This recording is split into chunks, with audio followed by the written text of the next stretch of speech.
Good morning, Romel Santiago here once again. I said in an earlier video, the solution is a two-part process. Well, welcome to part two. Now that we know what the unmet need is, it's not about telling anybody. Like I said before, you never have to tell anybody what your unmet need is. It can be the most well-guarded secret of your life. That being said, now we take that final step and ask ourselves, what do I need in order to get this unmet need met? When I practice this with clients, it's not uncommon for the conversations to go something like, the unmet need is understanding. I need my partner to listen to me. I just need them to understand me. Well, that's great and all, but it's never going to get your need met. Simply put, it's not a request. A request is a measurable action that the other person can take. For example, I need my partner to walk through the door after work and say, "Hola, mi amor." Come into my office, and if I'm not with a client, greet me with a hug and a kiss every day. If I am with a client, simply wave until I finish work and then give me that hug and a kiss. This would meet my need for connection. When we talk about being specific and measurable, this is what I mean. It needs to be as specific as possible.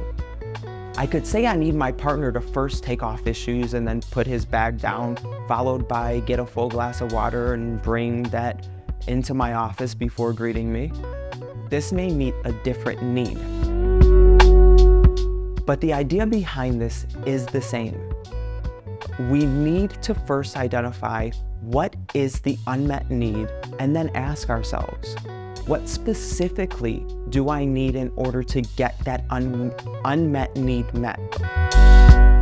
Remember, it must be very, very specific. What exactly do I need the other person to do or say to meet my need? If it's something that needs to be said, we need to identify exactly what we need them to say.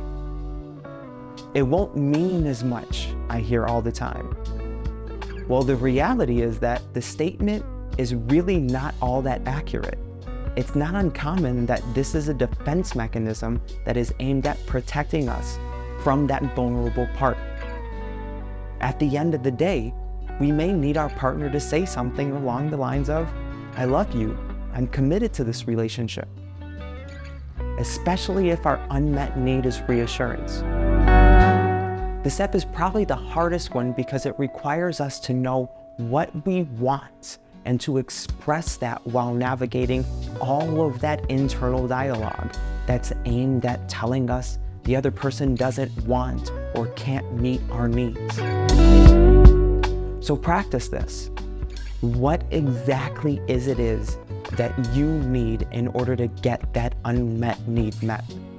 On that note, we do have to pause, but I hope you all have a wonderful, amazing rest of this beautiful day, and I will see you soon.